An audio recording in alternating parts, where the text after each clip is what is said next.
वयाच्या 40 नंतरचा माणूस आयुष्याच्या मध्यावर असतो. हा आधी जगलेलं आयुष्य आणि पुढे जगणारं आयुष्य ह्यात खूप फरक असतो.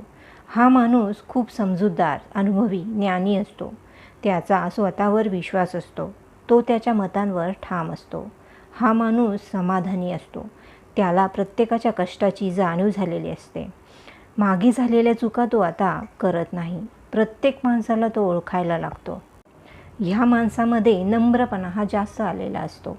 स्वतःच्या आरोग्याकडे तसेच कुटुंबाच्या आरोग्याकडे तो एक पॉझिटिव्ह नजरेने बघतो. सर्व निर्णय घेताना तो शांत आणि पूर्ण विचार करूनच घेतो. तो प्रत्येक गोष्टीकडे नवीन संधी म्हणून बघतो. प्रत्येक काम हे मनापासून पूर्ण करतो. देवावर तो जास्त विश्वास ठेवायला लागतो. दुसऱ्यांना आनंद देण्यात त्याचे मन रमते. असा वयाच्या 40 नंतरचा माणूस.